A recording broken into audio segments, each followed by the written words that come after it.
Welcome dear students. Today we learn present continuous tense. Present continuous tense या लगातारात्मक वर्तमान काल।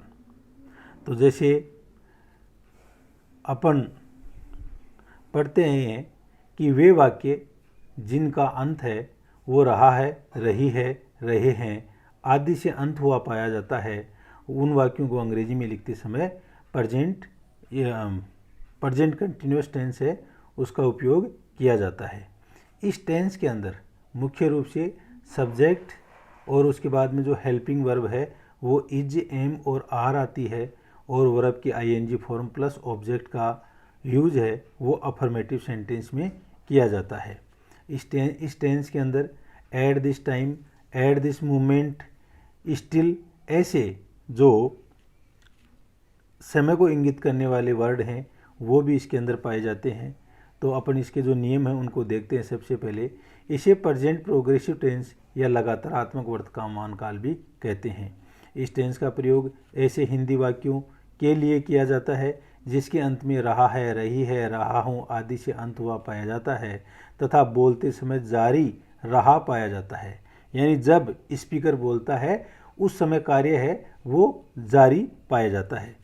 इस टेंस में कार्य के जारी होने व समाप्त होने का समय नहीं दिया हुआ होता है, यानी समय कब, कार्य कब शुरू हुआ और कब समाप्त हुआ ये इसके अंदर दिया हुआ नहीं होता है। जैसे इसके उदाहरण हैं, मैं एक कहानी लिख रहा हूँ, वह विद्यालय जा रहा है, सीता खाना पका रही है, वे क्रिकेट खेल रहे हैं, तुम किताब पढ़ रहे हो। हिंदी वाक्यों की अंग्रेजी बनाते समय सब्जेक्ट और सब्जेक्ट के साथ में इज, एम और आर। तो इज तो जो सिंगुलर सब्जेक्ट है उसके साथ में हेल्पिंग वर्ब आएगी, आर है वो प्लूरल के साथ में आएगी और एम आई के साथ में आएगी। तो इनका प्रयोग किया जाता है। आई के साथ एम सिंगुलर सब्जेक्ट एक वचनकर्ता के, आर एवं यू तथा प्लूरल सब्जेक्ट के साथ में आर हेल्पिंग वर्ब का प्रयोग किया जाता है। तो एम का प्रयोग किसके साथ में किया जाएगा? आई के साथ में। और सिंगुलर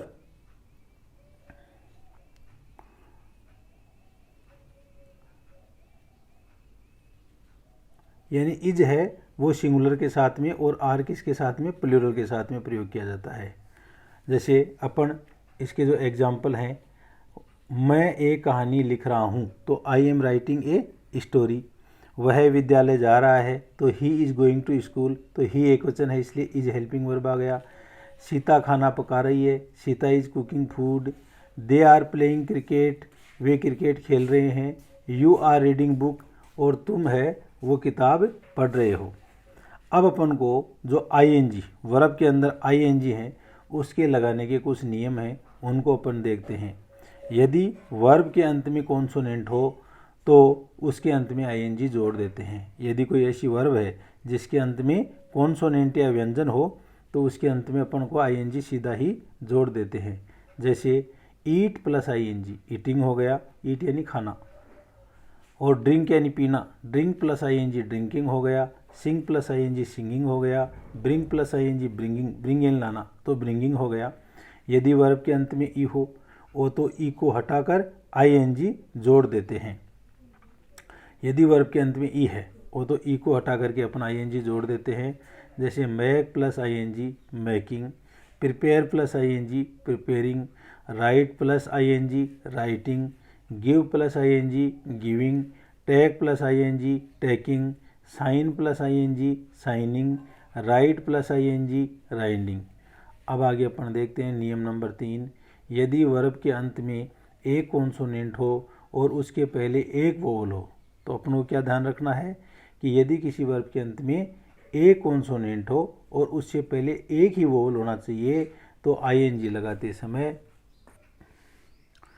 तो यदि वर्ब के अंत में एक कॉन्सोनेंट हो और उससे पहले एक वोवल हो तो आईएनजी लगाते समय उसको अपन डबल, अंतिम जो वर्ब कॉन्सोनेंट है उसको डबल कर देते हैं। जैसे कट, कट यानी काटना, कट प्लस आईएनजी कटिंग हो गया। रन प्लस रन यानी दौड़ना, रन प्लस आईएनजी रनिंग हो गया। स्विम यानी तैरना। स्विम प्लस आईएनजी स्विमिंग हो गया, विन प्लस आईएनजी विनिंग हो गया। इसी तरह यदि वर्ब के अंत में कॉन्सोनेंट हो और उससे पहले एक से अधिक वोवल हो तो कॉन्सोनेंट को डबल मत करो, MING जोड़ दो।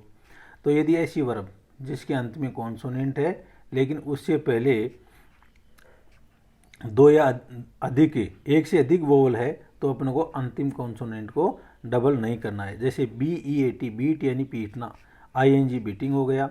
FWL feel plus ING feeling हो गया।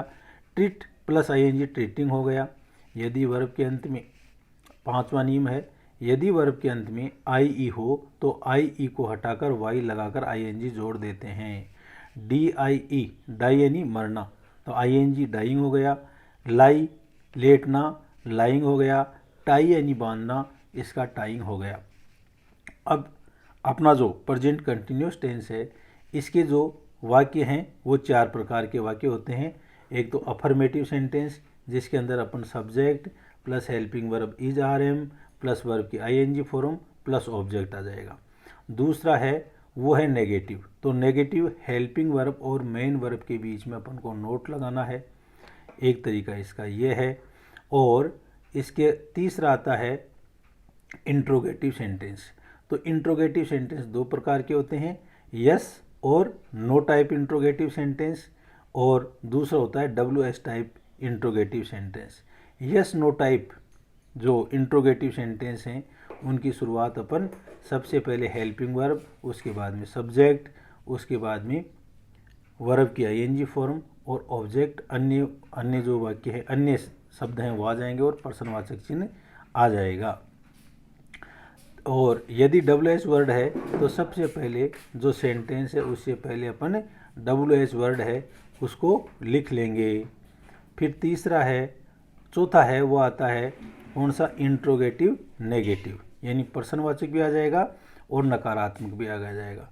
तो उसके लिए अपन प्रश्नवाचक के लिए हेल्पिंग वर्ब का प्रयोग पहले करेंगे और जो नोट है उसका प्रयोग अपन सब्जेक्ट के बाद में करेंगे। तो चलो आगे देखते हैं अपन। Affirmative sentence subject plus is MR plus verb की ING फ्रॉम ऑब्जेक्ट। वे परीक्षा की तैयारी कर रहे हैं, ये एग्जाम्पल हो गया। तो वे क्या है, सब्जेक्ट बहुवचन है इसलिए आ जाएगा। तो दे आर प्रिपेयरिंग एग्जामिनेशन। तुम दौड़ रहे हो तो यू बहुवचन है, यू आर रनिंग। हम किताबें बेच रहे हैं तो वी आर, वी के साथ में अपन को आर का प्रयोग करना है, तो वी आर सेलिंग बुक्स। वे टीवी देख रहे हैं तो दे आर वाचिंग टीवी। वह विद्यालय जा रही है तो she is going to school. तुम कमरे में बैठे हुए हो, you are sitting in the room. Sita कमरे में सोई हुई है तो Sita is sleeping in the room. हम हंस रहे हैं, वी आर लाफिंग। इस टेंस में at this time, at this moment, still जैसे समय बोधक शब्दों का प्रयोग किया जाता है। किसान इस समय खेत जोत रहे हैं तो द फार्मर्स, फार्मर्स बहुवचन है तो farmers are ploughing their fields at this time. Mohan इन दिनों परीक्षा की तैयारी कर रहा है तो Mohan is preparing. Helping verb क्या है, प्रिपेयर, तो इसमें ING जुड़ गया तो Mohan is preparing examination in those days. Negative sentence में हेल्पिंग वर्ब एवं मेन वर्ब के बीच में नोट का प्रयोग करते हैं। वे एक कहानी लिख रहे हैं तो दे आर, वे एक कहानी नहीं लिख रहे हैं, they are not writing a story. वह अपना पाठ याद नहीं कर रहा है, he is not remembering his lesson.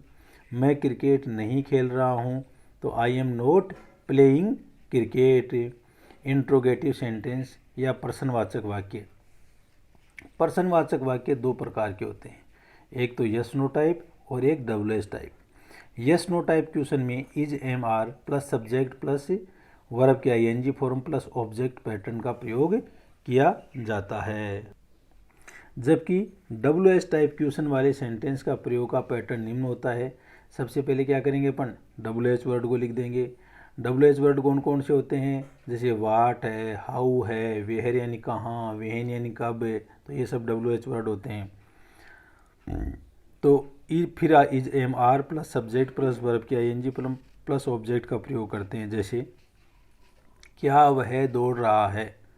तो इज ही रनिंग और आगे अपन इंट्रोगेशन मार्क लगा देंगे। क्या मैं एक कहानी लिख रहा हूँ? Am I writing a story. मैं क्या लिख रहा हूँ? What am I writing.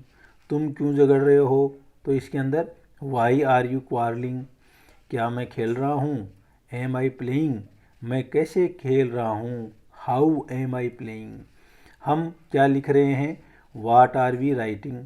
तुम क्यों सो रहे हो? Why are you sleeping. अध्यापक क्या कर रहा है? What is the teacher. अध्यापक क्या कह रहा है? What is the teacher talking. हम हंस क्यों रहे हैं? तो वाई आर वी लाफिंग। वो कौन सा खेल खेल रही है? तो which game is she playing. Mummy उसे क्यों डांट रही है? तो वाई इज मॉम स्कोल्डिंग। तुम क्या सोच रहे हो? तो तुम क्या सोच रहे हो? What are you thinking. अब इसके अंदर अपन को ध्यान देना है, टेम्पोररी एक्शन व्यक्त करने के लिए प्रेजेंट कंटिन्यूअस टेंस का प्रयोग किया जाता है। हमेशा जो अस्थायी एक्शन है उसी को व्यक्त करने के लिए प्रेजेंट कंटिन्यूअस टेंस का प्रयोग किया जाता है। जैसे मेरा दोस्त सोया है, तो हमेशा तो सोया नहीं रहेगा, सो कर के उठेगा। तो माई फ्रेंड इज स्लीपिंग। वह खड़ा है, ही इज स्टैंडिंग। वह नदी के किनारे बैठा है, he is sitting on the river bank.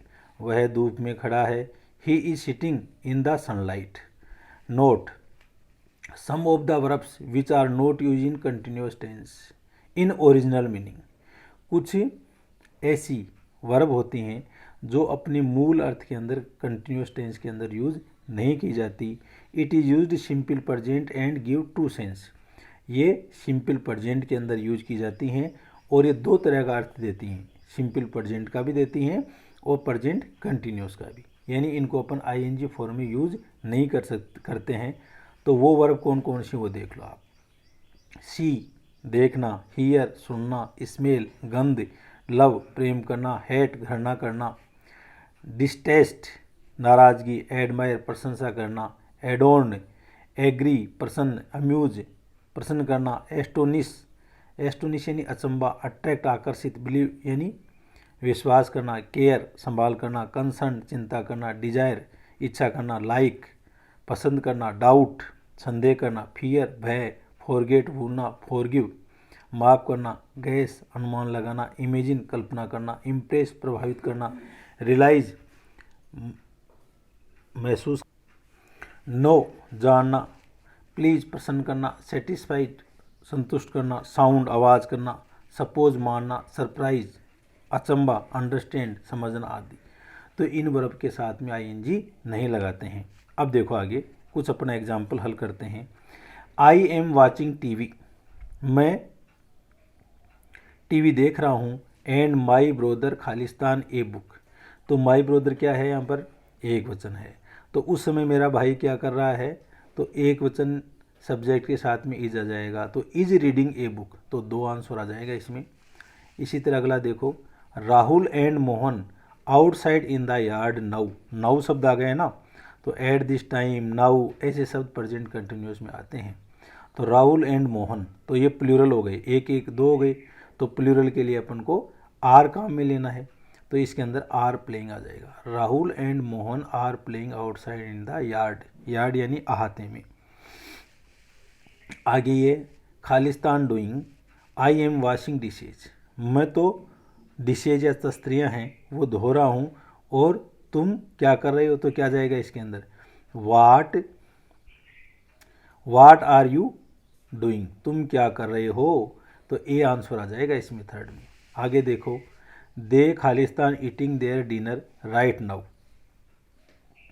Because their food is too hot. तो वो इस समय अपना भोजन है वो नहीं कर रहे हैं क्योंकि खाना है वो बहुत ज़्यादा गर्म है। तो क्या जाएगा? दे बहुवचन है ना, तो दे आरंट आ जाएगा। They aren't eating their dinner, तो थर्ड इसमें आंसर आ जाएगा। Are you studying English now. क्या तुम इस समय अंग्रेजी पढ़ रहे हो? यस हाँ। आई के साथ में क्या आ जाएगा? आई एम आ जाएगा। हाँ मैं पढ़ रहा हूँ, तो इसमें आंसर दो आ जाएगा। आगे देखो, खालिस्तान आर यू डूइंग। तुम क्या कर रहे हो। I am taking a test, मैं एक टेस्ट ले रहा हूँ। तो तुम क्या कर रहे हो, तो व्हाट आर यू डूइंग, तो इसमें आंसर फर्स्ट आ जाएगा छठे में। सातवां देखो, I can't talk to you right now because, मैं आपसे बात नहीं कर सकता हूँ इस समय, क्योंकि आई के साथ में क्या आएगा, एम आएगा, तो आई स्टडी आ नहीं सकता, स्टडिंग आ जाएगा, तो I am studying third answer आ जाएगा। He usually goes for a walk at this time but he for a walk now, वह यूजुअली यानी सामान्यतः, गोज फॉर ए वॉक एक टहलने के लिए जाता है, but he for a walk now, लेकिन ही के साथ में क्या आएगा, ये इज आएगा, बट ही इजंट गोइंग, लेकिन वह नहीं जा रहा है इस समय। तो आपका थर्ड इसका आंसर आ जाएगा। नौवां क्वेश्चन देखो आप, वी खालिस्तान मेकिंग सैंडविचेज, हम हैं वो सैंडविच हैं वो बना रहे हैं, तो वी के साथ में क्या जाएगा, आर आ जाएगा, तो वी आर मेकिंग सैंडविचेज।